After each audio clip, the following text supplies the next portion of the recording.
In closing, I want you to take this pledge. When I say I want you to say I, and I'll say your name. I know that there's so many names, but I want you to shout your name out so that the ancestors can hear it. Take this pledge with me. Say with me, please. I say your name. Pledge that from this day forward,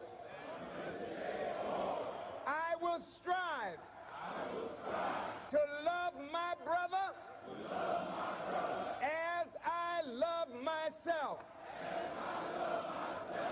I say your name.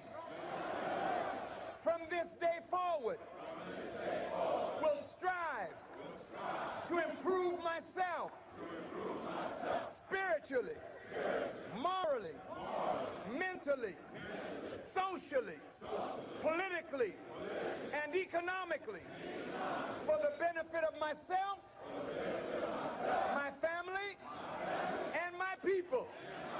I say your name. Pledge that I will strive to build business, build houses, build hospitals, build factories, and enter into international trade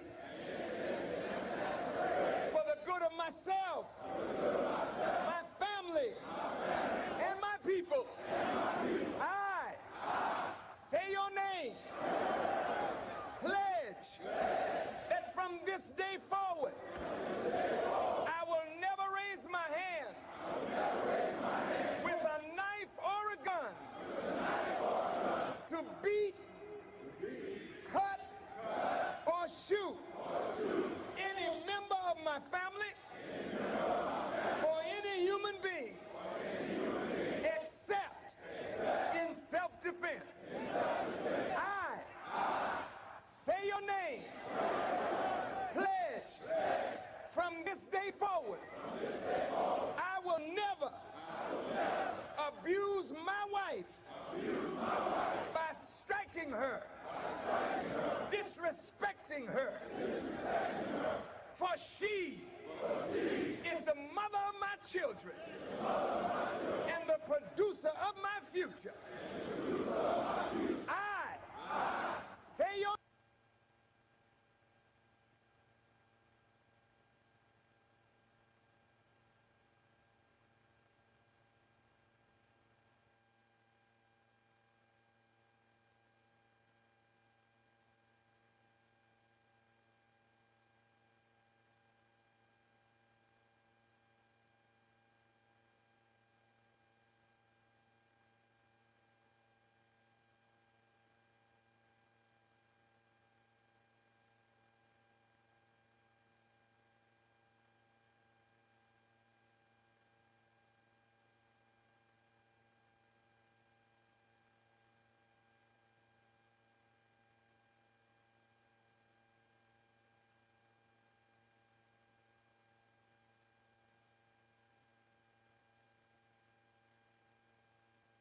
To make a man, it takes courage, patience, skill, and most of all, love.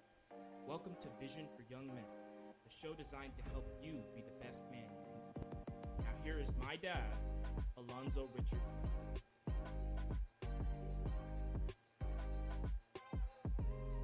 Okay, ladies and gentlemen, listen up.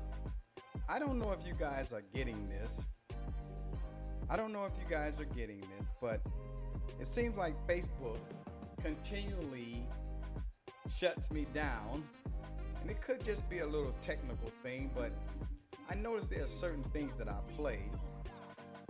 And like the Honorable Minister Louis Farrakhan, which is what I was playing before. And it seems like every time I play that, I get shut down. So, will somebody chime in and let me know if I'm coming through? I came back on. I decided to just set it up Yeah, there we go. I decided to just set it up, just a quick live, going live on Facebook. Anyway, you are listening to Vision for Young Men. I don't know if the sound of the music is coming through or not, but I am going to sit here and I'm going to do this program this evening.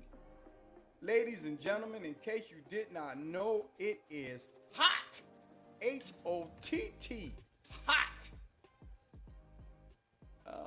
And I'm here to tell you that this is an amazing, okay, let's see, let's try this. Let me remove this. Let me start my camera. I should be on now. My door is open, so my boys, any noise my boys make, you're going to hear it. So I would ask Tommy to come and close the door, but he probably couldn't hear me. Tommy, can you hear me? Come close the door. Thank you, son. We got all kind of difficulties, but we're going to do this anyway. I'm your host, Alonzo Richard Fleming Jr., and I don't know why Facebook does this to me, but that's all right. We're on YouTube also, and you can hear us on YouTube, Vision for Young Men, the weekly program that comes on at 7 p.m. Central Time. And we talk about issues that are relevant to men.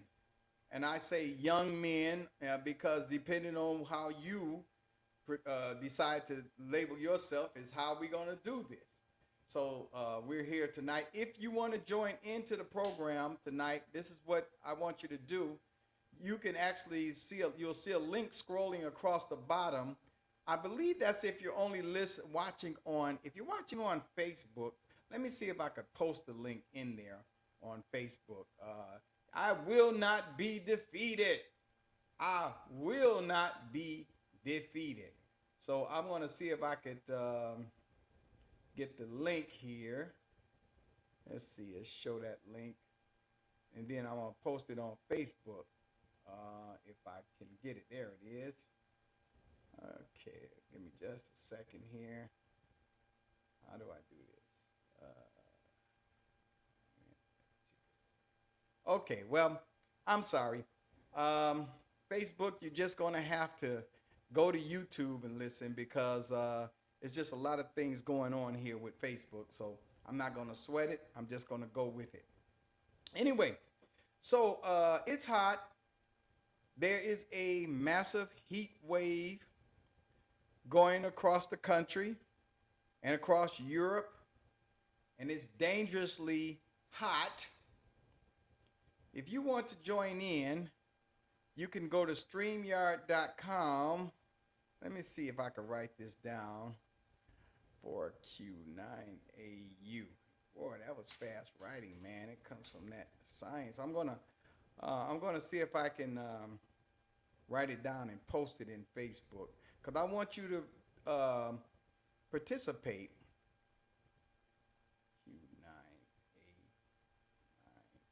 Q9AU.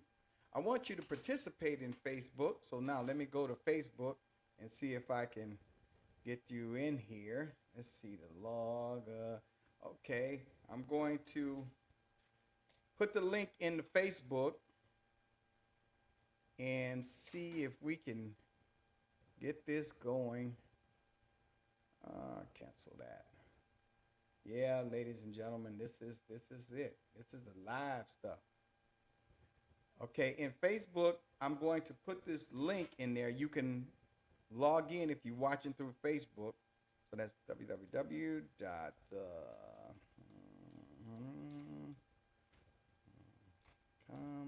Let's see if we can get this going and get this show on the road. Let's see. QU R4. R4, yeah, R4.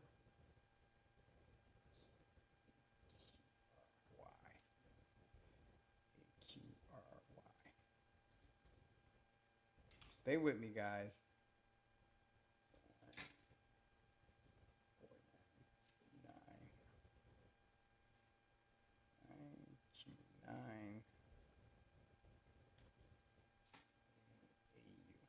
Okay, I'm just posting it in the Facebook comment, so you should be able to see it now, the link through Facebook. So we have a program this evening, and I'm only going to stay on here an hour because it is hot, hot, hot. But I want you to chime in if you like. You can chime in and participate in the program if you want, and you can just simply make your picture. You can make your picture where I can't see it if you don't want people to see who you are or whatever the case is.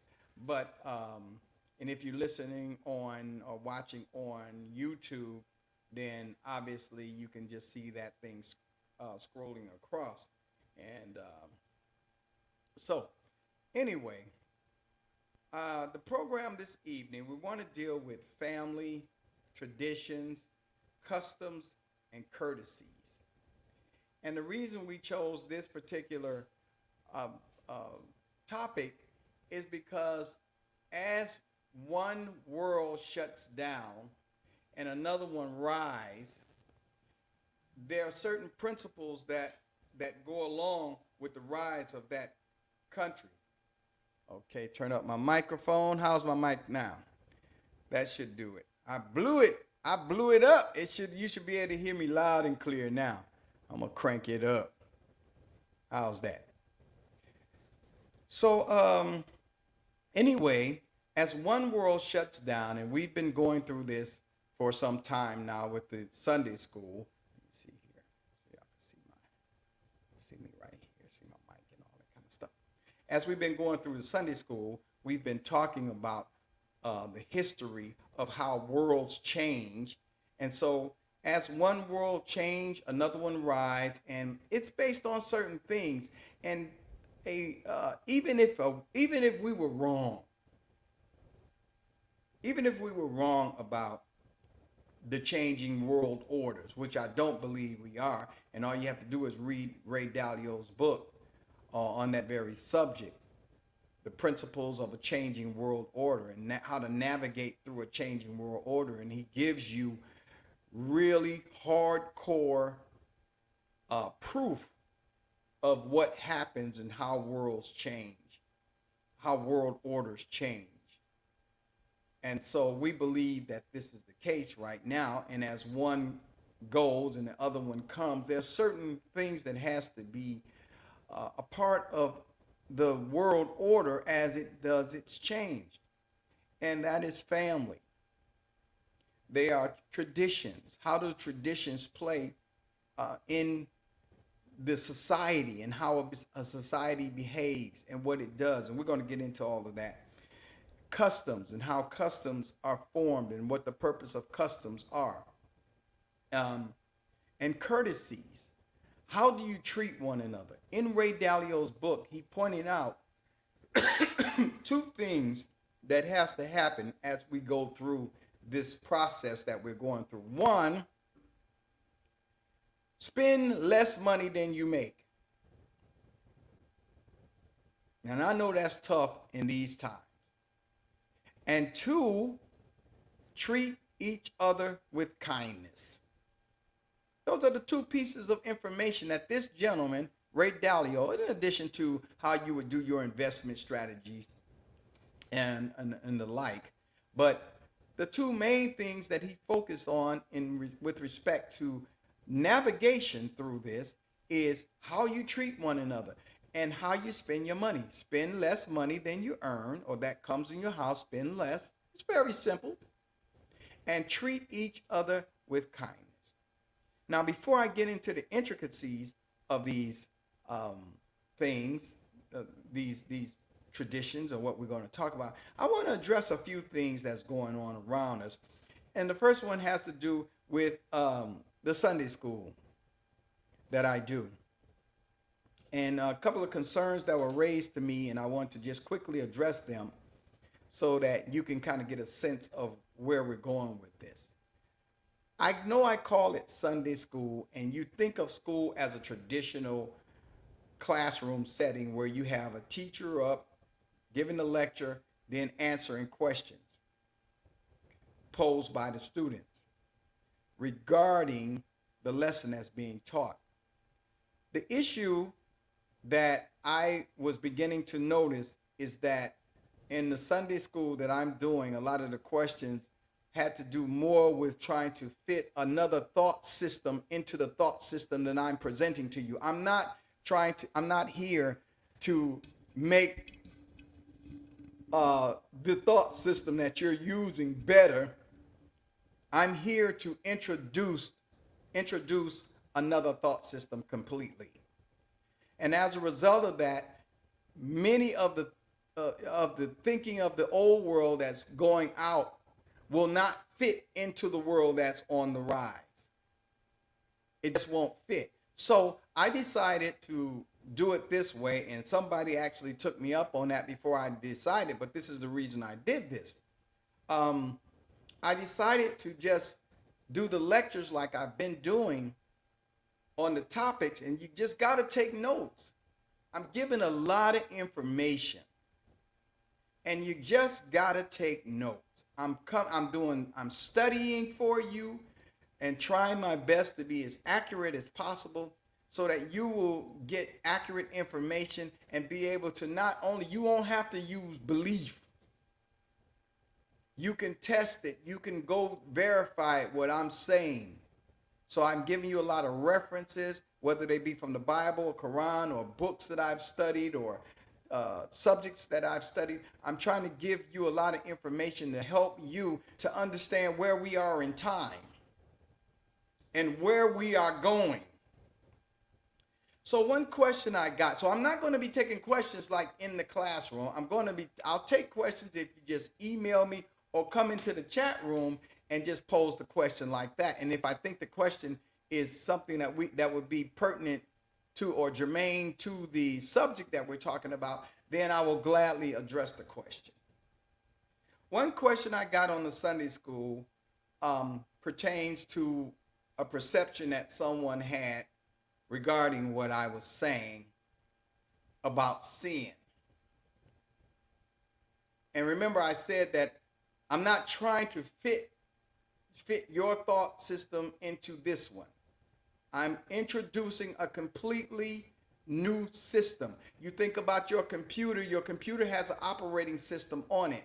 And so in order to operate, say, a Mac, you got to have an operating system built for that software. And if you want to run Windows, you got to have a Windows operating system or a Linux operating system, whatever operating system you're trying to run, or whatever programs that you're trying to run, you have to have the operating system that those programs were designed for.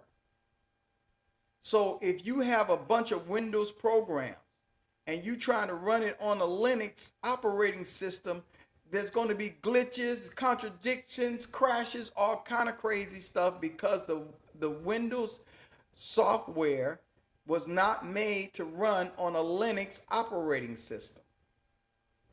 So in order to run those programs, you have to get the proper thought system. So now, operating system. So now you take it to your mind. Believe it or not, ladies and gentlemen, your mind does not function on a bunch of random thoughts that's floating around that are unrelated in your mind. That's not the way your mind works.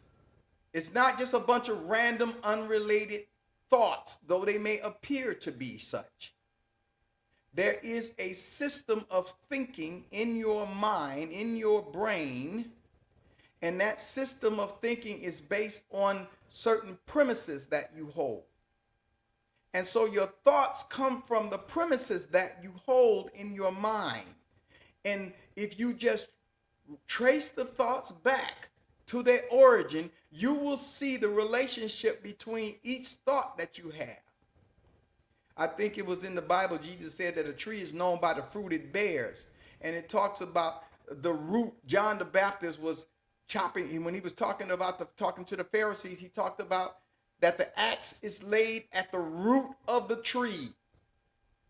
He was going to the premises of the doctrine, the basis of it. And so this is the way the mind works. It's not full of unrelated thoughts. So the thought system that I'm introducing, probably none of the thoughts that are in the old world will fit or operate, can you use within this system. And that's the best way I can explain it. So now going to the question that somebody asked me over the Sunday school about sin,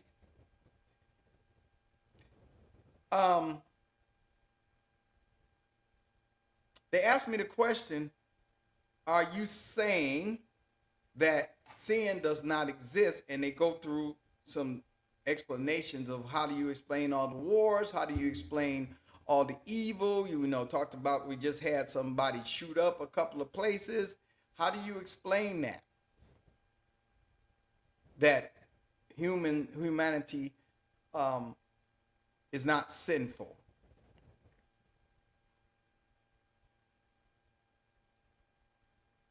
I believe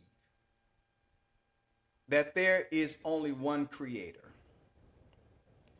And from science, I can tell that everything appears to come after its own kind. That you won't have an opposite come from one kind. You got another kind and you got an opposite coming from that kind. Everything comes from the kind. It appears that way in the universe, in the laws of the universe, and what we behold every day. If it comes out of a woman, a human woman, it will be a human child with the nature of that man and that woman that produced it. If it comes out of a dog or a sheep or a bird, then it's going to have the nature of those beasts. And that does not annul evolution. I won't get into the evolution, but that does not come against evolution, that whole idea.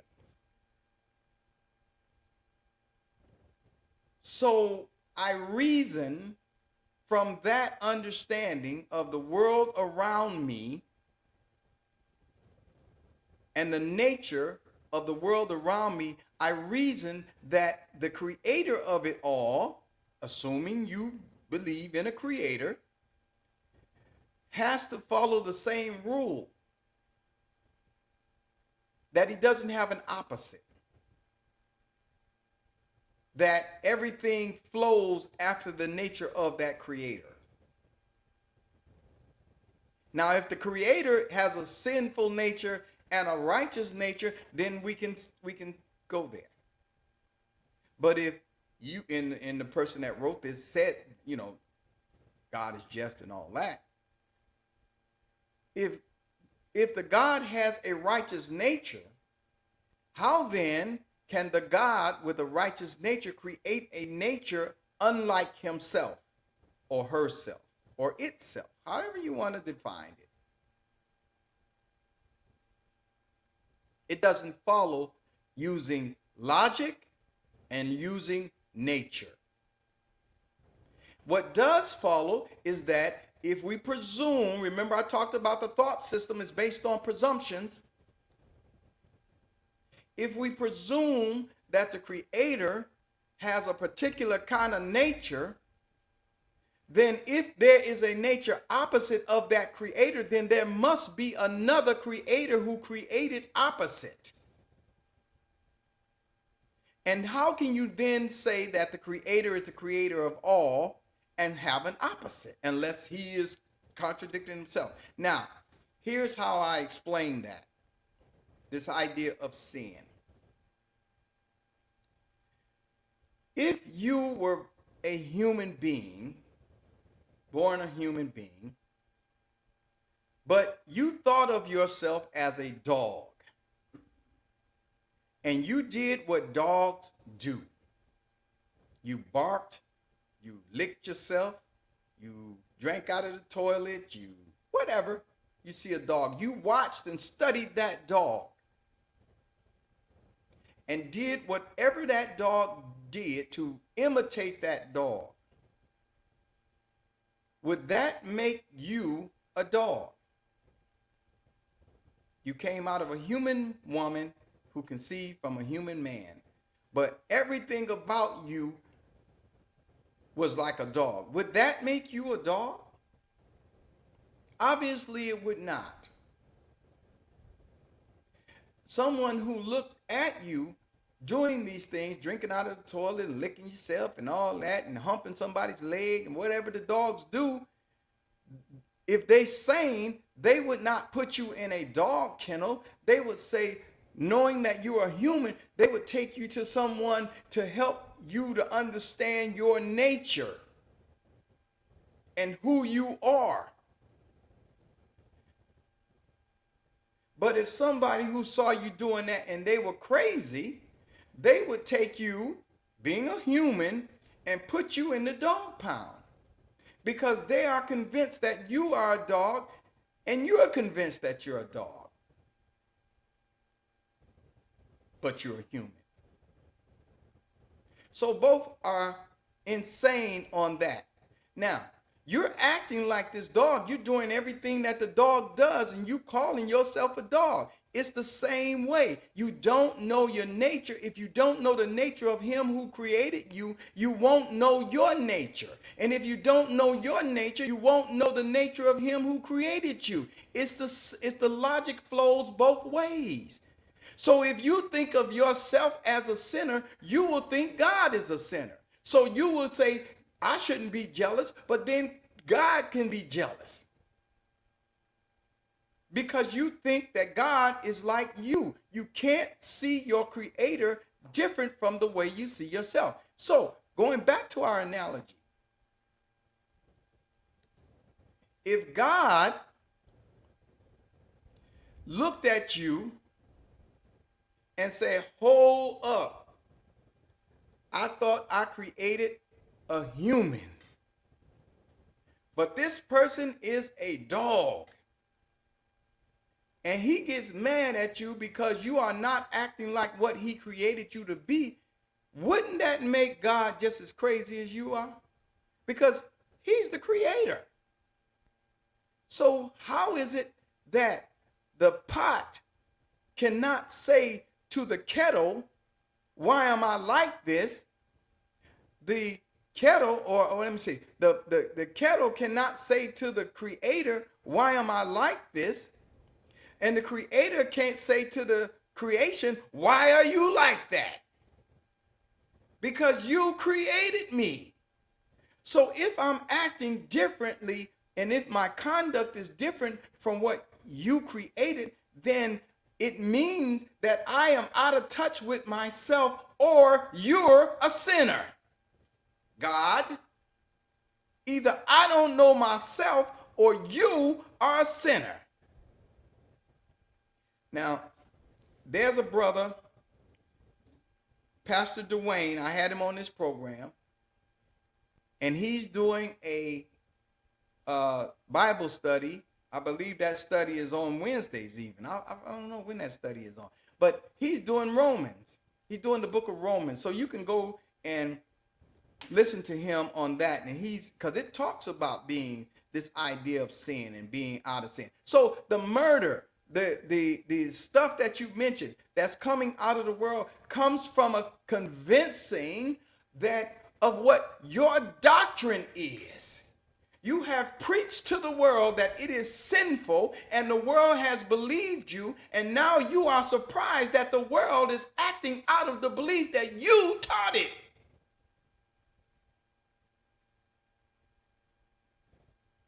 You don't think that you're teaching folk? You don't think that the energy of your doctrine is permeating in the society? You don't believe that? You think that you just going to your churches and just preaching about sin, and it's not, that energy is not going out in you and in the people who are here, who hear you, and then they conducting themselves in daily life, and this sin concept is spread all through humanity? You don't think that you are having an effect on this? I didn't mean to preach today. But I got, this is what's in me, ladies and gentlemen. I'm here to tell you that a new world order is on the horizon. And this new world order that's on the horizon, the foundation of it is righteousness, not sin.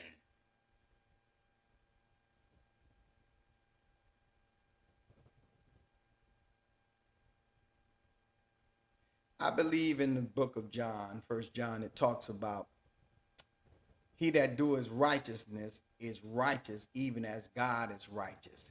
He that sinneth is of the devil. For this cause the Son of God was made manifest, that he might destroy the works of the devil. The devil is to convince you that you can and do. And it don't even matter that you born again. You still call yourself a sinner. It don't matter that you preach every week, Jesus washed my sins away, but you still a sinner. And this idea of sin brings about guilt. And this guilt is what's imposed on the minds of our boys and our girls. And our community is destroyed for lack of knowledge of the fact that you were born with the very nature of your Creator.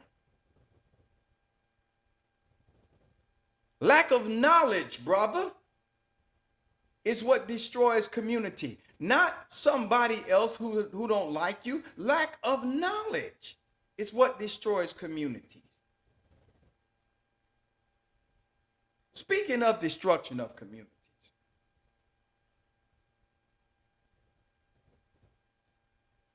this January 6th commission of Congress is getting hot and heavy, and sooner or later, the stuff is about to hit the fan,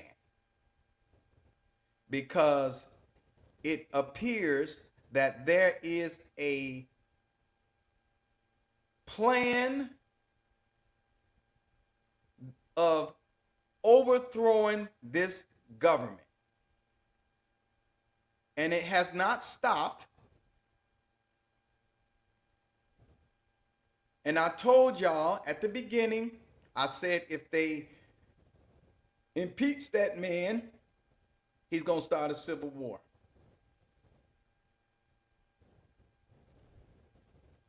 It appears that the Secret Service may be in on the whole plot from the reports that I'm reading and seeing, because they got rid of the text messages, which it appears that this thing is turning into a straight up planned coup, which it was. And I did the lecture on the fall of a great nation. And if they had got rid of those Confederates, which represent the ego of this country, if they had got rid of them Confederates instead of tolerating them, that mind, we wouldn't be here today. They had done this instead of selling out the black man in Reconstruction, who fought to help you keep the country intact. Instead of selling us out and allowing them Confederates to rebuild. Yes, it's taken them 150 years to do it, but they've done it, and they're at your front door. And this time, they ain't gonna play with you, as you can clearly see. So it's building up the United States, which is comprised of all of humanity, which is what's evolving out of this. Humanity, all of humanity is evolving out of this through the United States. You never heard this before? Look at the country and you will see all of humanity is represented by the United States. America is represented by white people, white men in particular, who feel that the fact that let me just say some. I need to stop that much generalization because it ain't the truth. But people who believe that the color of a man's skin is what denotes his value. Can I say it that way? Not white people, but it is primarily folk of white skin because they have lived so long with this ideology of white privilege or white supremacy that as the universe began to show them that there is no such thing, they can't take that. Many of them can't take it. That this universe is not a respecter of a person. You don't get nothing, baby, because of the color of your skin. You get it because of the content of your character and your heart and your connection with the God. And so all of humanity is coming out of this, and it's the United States.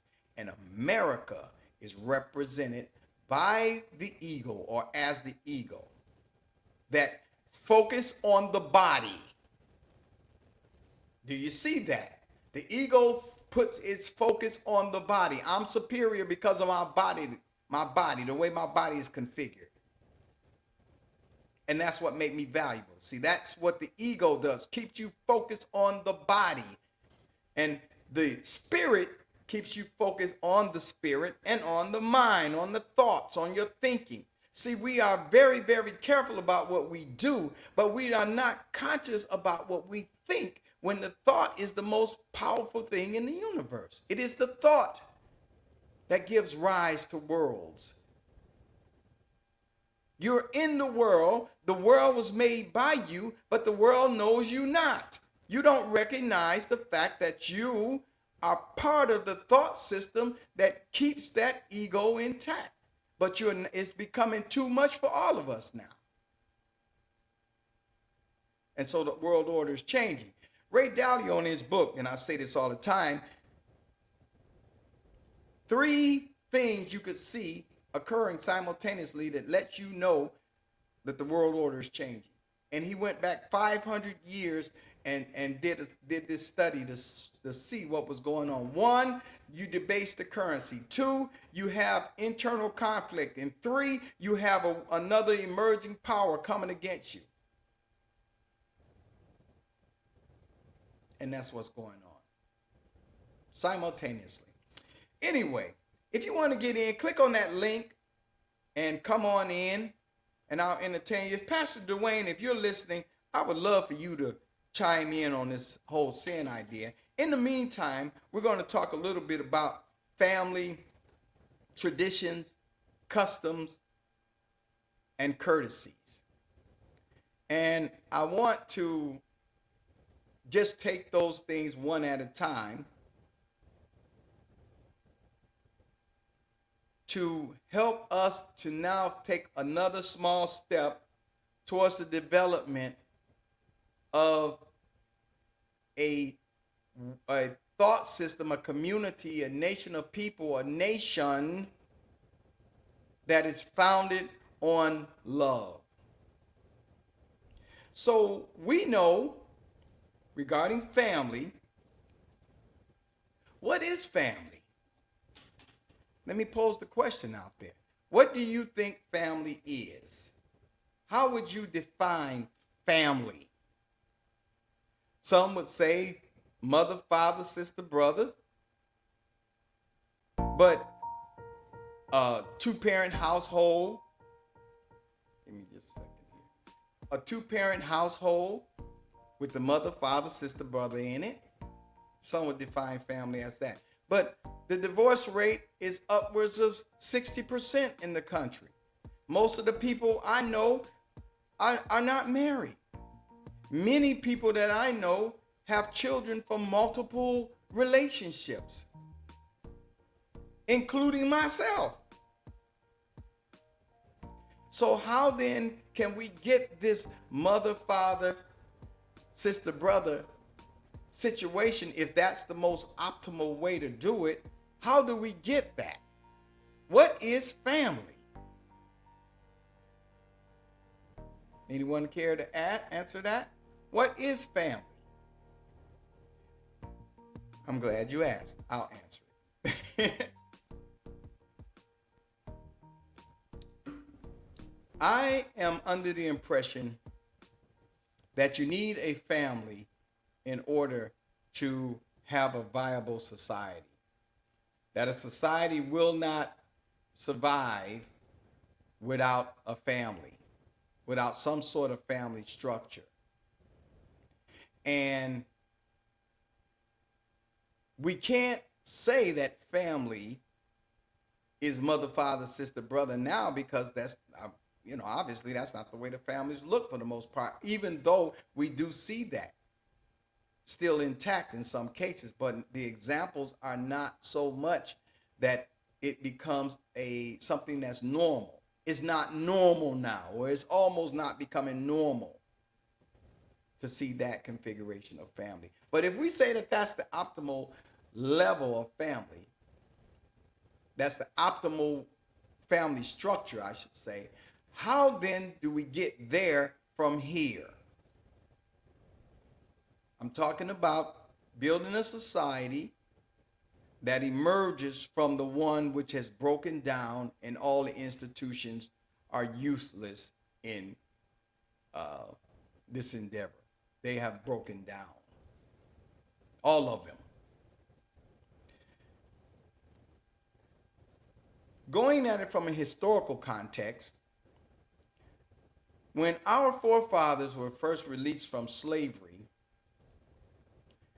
one of the things I noticed, this was during my own study, I did a study of this, as well as read books of those who were closer to the situation, like Booker T. Washington in his book Up From Slavery, when he wrote about this, and he was contemporary, or somewhat contemporary, to the releasing of the slaves.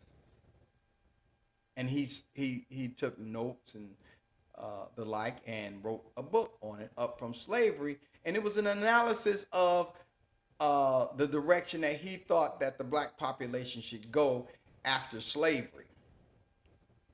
But I noticed in my own studies off of that, 3 things has occurred in our communities since slavery. In slavery, our forefathers, this is how our households looked.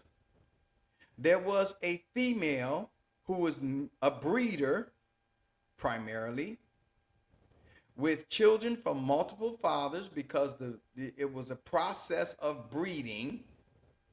And that's the reason Big Bo would go in there and they would find the biggest, burliest guy in there, because they wanted somebody to do what they needed him to do. And they bred for different reasons. They bred for passiveness. If you wanted somebody, see, this is the science of it, that you don't believe that people take the time to study and do. They studied it and did it. If they wanted house hands, people who worked in the home, they would breed passive types that were non-confrontational, that would easily maneuvered around. If they wanted somebody that was strong, it could work the fields, pull a plow behind a horse, then he wouldn't need a brain. All he would need is a brawn. If they wanted a breeder, then they had somebody, a lady, whose hips were proper for that, and whose bodily structure and whose age was proper for that. And she became the breeder. And then as she got older, into her older years, she became a nanny, see, or a housekeeper or something like that. So it was a scientifically developed institution.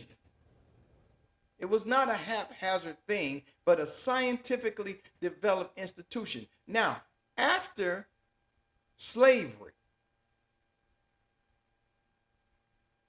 the blacks were released from slavery, and because we had spent so much time working and building and calculating and doing all the necessary hard work of building a country, our forefathers had all of the skills. They were the carpenters, the plumbers, They were the people who understood cultivating land. They were the builders and the brick masons. They were the scientists and inventors of things to do, make jobs easier. It was because they were the ones doing it. So when slavery ended and we were released from slavery, we had all the skills. And so that's why it was easy to go and build 60 or 70 towns, which was built right after slavery, because we had all the skills. But one thing I noticed they did, ladies and gentlemen, was one of the first things our ancestors did after slavery was begin to look for each other and try to find little Kizzy and little Kunta and try to put their families back together. And for the first couple of generations, you started to notice mother, father, sister, brother. At first, it was people from different relationships.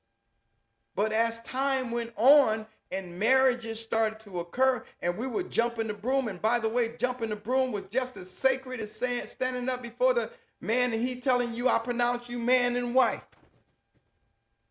In fact, it's more valid. I'd rather jump the broom.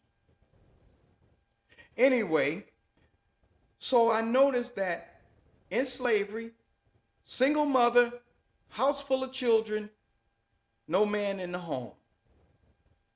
When slavery ended, we developed homes that resembled everybody else's home on the planet. Mother, father, sister, brother.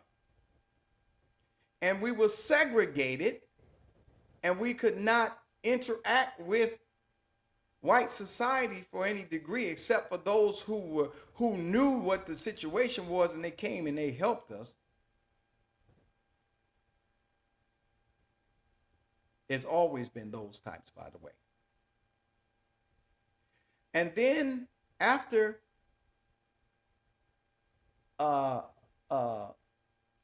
we started building and they started burning down towns, and the reason they was burning down towns is not because we were black, but because we were skilled.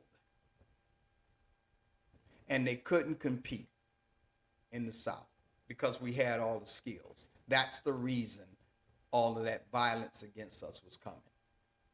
We had all the skills. My grandfather used to tell me that it was an amazing thing to see a white man with a hammer. But that's the reason. Sticking to what I was trying to get to. In slavery, there was a single mother, children from multiple relationships. After slavery ended, the households began to gel together, and we began to have mother, father, sister, brother in the family. And it was a shame to be a pregnant out of wedlock. They would send you down south or somewhere. If you was caught pregnant, it was a shame. Because we had built a society, a viable family structure. Then came integration. And don't you think it's rather odd? It's a correlation. I'm not saying a causation, but it's a correlation between segregation and integration with respect to our families. So now we have a situation where a mother with children from multiple relationships, and now it's fathers with children from multiple relationships. So the whole family structure in our community is blown apart. So if I'm saying that there's a correlation between integration, and by the way, in my city of Detroit, where I'm from, I remember when I was a boy, it was nothing to see a black man owning a gas station. It was nothing to go in the store and a black man serving you up. It was nothing to have black restaurants. There was nothing to do that. Now you would be hard pressed to find a black man on the corner still selling CDs out his trunk. They don't do that anyway. But My point is, because something happened to us and our family structure looks exactly like, for the most part, as it did in slavery. I want to challenge some of our psychologists and sociologists to that.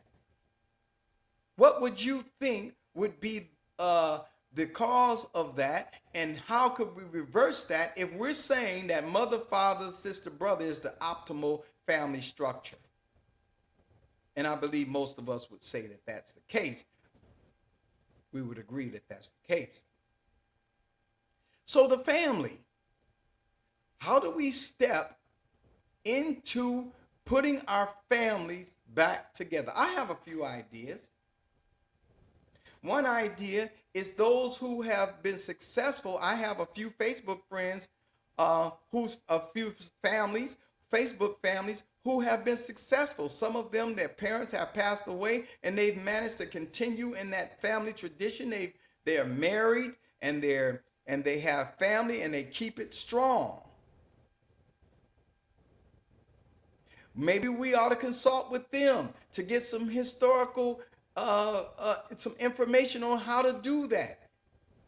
If you have a good, strong family, if you're married, help us.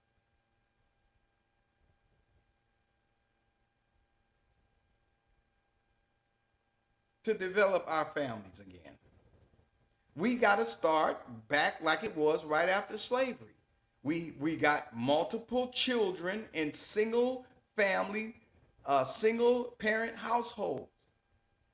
So the educational system should address it from that standpoint, not presume that we're coming from the 1950s.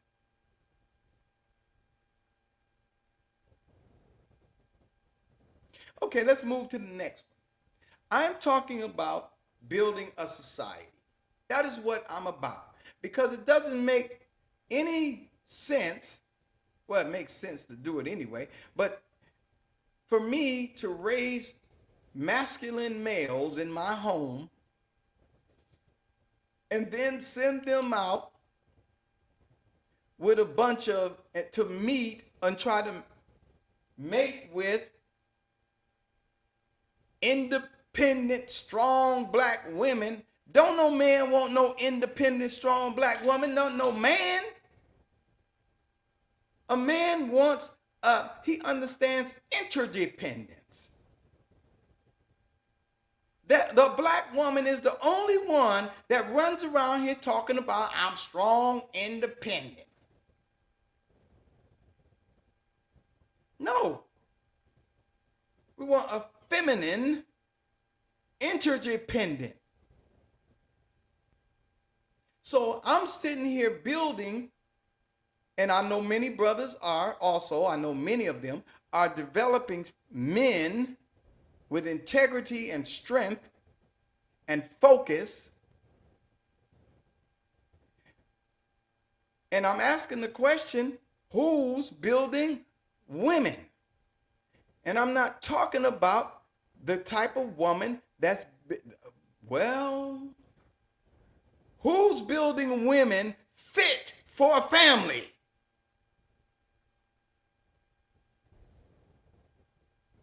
Ooh, y'all gonna report me. Don't nobody on this planet, ladies and gentlemen, run around here talking about I'm a strong black woman. Nobody does that, because they understand the system of, and the science, whereas by nature is in you, the science of mating and reproduction. But because somebody has hoodwinked us, the men are being thought to be effeminate, and the women are being strong black women. And we as masculine men are pressured to pretend, oh, let me just tell it. You ever see this commercial on HIB? and they got these two men kissing. Now, I have seen 3 or 4 different versions of this drug, this commercial, where they got this way of keeping you from having HIV or something. And I noticed that it's always black men kissing and holding hands. Now, you do what you want to do. I'm not saying you can't do what you want to do. But I am a masculine male. Okay? Now, that's what I'm equipped with. And that's the energy that I come in. So now I'm not going to teach my sons that is something normal when I'm not that. And it's okay for you, and I get it, it's fine. Quite frankly, I wouldn't have made it through college if it wasn't for a lot of gay men, because they always seem to be strategically placed to get me through certain situations that I had to get through with respect to books and financial aid and stuff like that. So that's not what I'm saying. I'm just simply pointing out that I'm developing a society of men, masculine men, feminine women. That is the society that I hope to be a part of developing. I understand that there are those who are not of that orientation, but I don't teach that. Let me get off of that while I can. Well, y'all shut me down. They already shut me down from Facebook for playing Farrakhan. So let's talk about traditions now. And I'm going to go another 30 minutes and I'll be done. Why does this thing keep falling out my ear? Well, who's going to tell you this, ladies and gentlemen? Let's stop pretending that we are happy, healthy, wealthy, and wise when we all know we in a bad situation. We know it. And somebody that says it, you know, when a white man make a mistake, for example, and tell you the truth, we shut him down. We shut him down because he told us the truth. Like, I'm part of this PhD group, and they were looking for somebody to do a study on a black subject, a subject of black folk, and they were just picking out white people and others in order to do this. And some of the other PhDs got mad and said, well, why ain't they picking a black scholar to do that? And one white guy made a mistake. He slipped and he said, is there such a thing? I thought it was funny. He said, is there such a thing? What was he really saying? He was really saying, we know what we taught y'all. We ain't teach you how to be scholars. Is there such a thing as a black scholar? We didn't teach y'all how to be scholars. We taught you how to keep functioning within the parameters of the set of rules that we set up. Whether or not it's healthy for you, you deal with that if you want this piece of paper.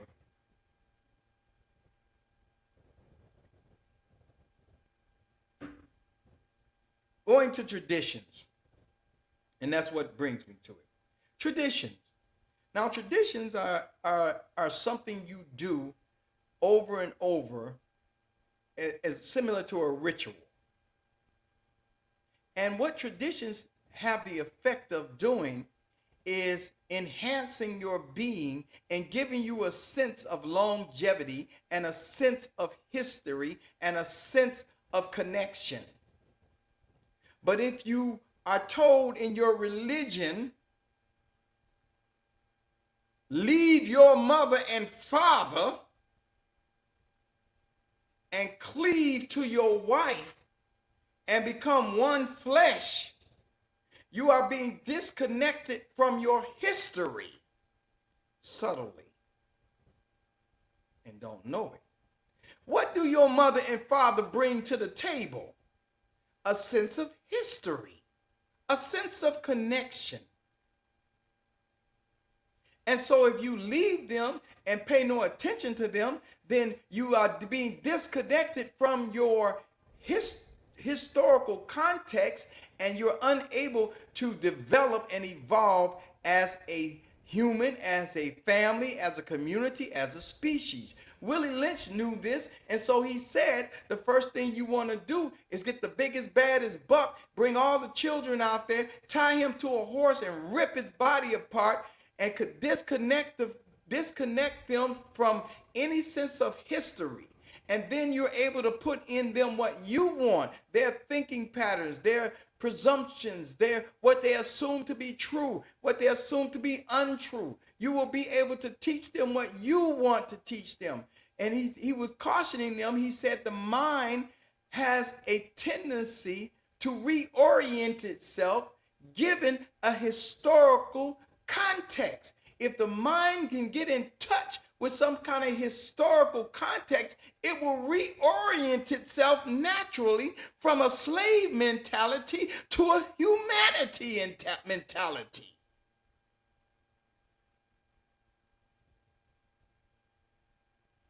This is what we did after slavery. We didn't need nobody to teach us how to put families together.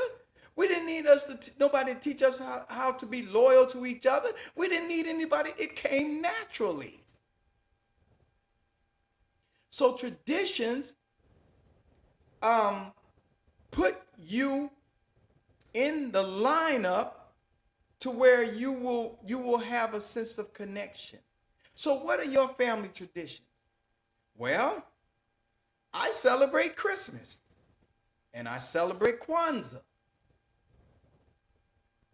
And I make sure that my boys understand why I'm doing it. Now, some of you may not celebrate Christmas, and I understand that. But because of the way my father did Christmas and how he explained it to me, I decided that I was still going to celebrate Christmas. Because my father explained it to me like this. Christmas is a time where we come together and forgive one another and reconcile for the new year. And the whole celebration around Christmas and the Christmas dinner was to that end.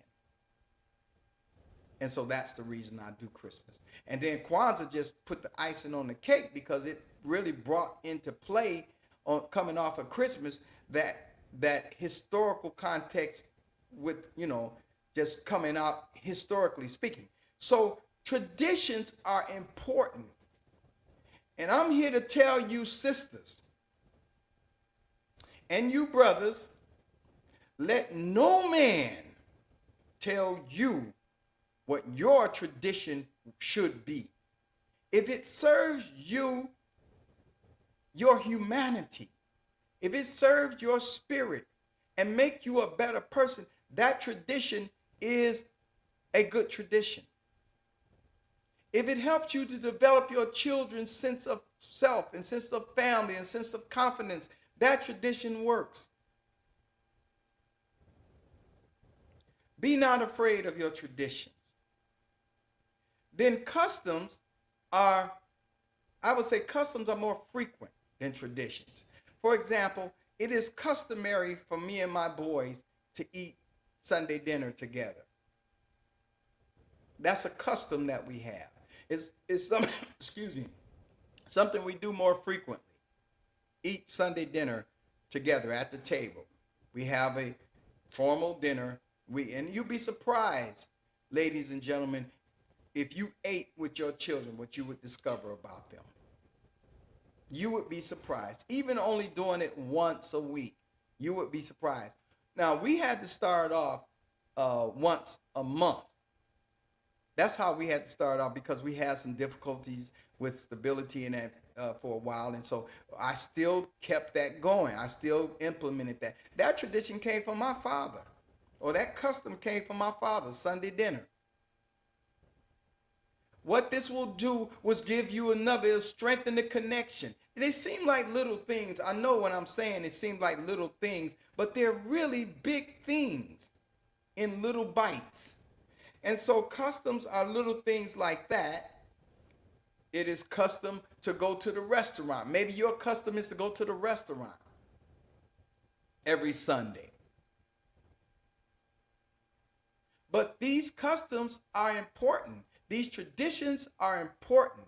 We had the holiday that Juneteenth that just came up. We were celebrating Juneteenth before they made it into a national holiday. And do you see what happens when you decide for yourself to do something? Now, I'm a little suspicious of the motives behind the country taking on Juneteenth, because I just having a historical view of knowing what has happened and what this whole thing has been about, to never let us have a thought outside of the parameter of what has been given to us. And Juneteenth, we were taking that on. And so, the best way to do it is get close to it and make you think that, I'm with you on this. But in reality, it's really a control mechanism. But that's okay. Keep on celebrating Juneteenth. And then lastly, courtesies. And I got to work on courtesy. I know it. I'm somewhat abrasive. I'll never forget, I had this young man almost in tears in one of my classes some years ago. I got in his face and I drilled that equation into his head. I made him repeat it because he wasn't getting it. And I could tell that it was necessary. But when I finally got him to get it, he came back thanking me for it. But my principal said, we can't do it that way. So I'm a little abrasive. So courtesies, treating each other nice and kindly. I got some angels in my life, ladies and gentlemen. If I was to tell you about these angels, it will blow your mind. It will blow your mind. These angels I got who will bend over backward to help me do a better job of developing strong men, as well as developing myself. I got some angels, and one day my angels gonna come out of the woodwork, and y'all gonna see them. So anyway, that is the lesson for today.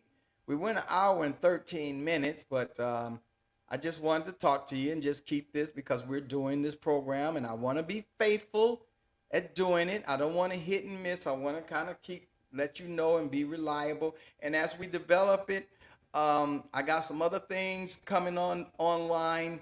We're getting a little more conscious about the quality of the program. At first, I was doing it. Pastor Dwayne, he really said something the other day when he was talking about being free and admitting brokenness and being able to put it all back together.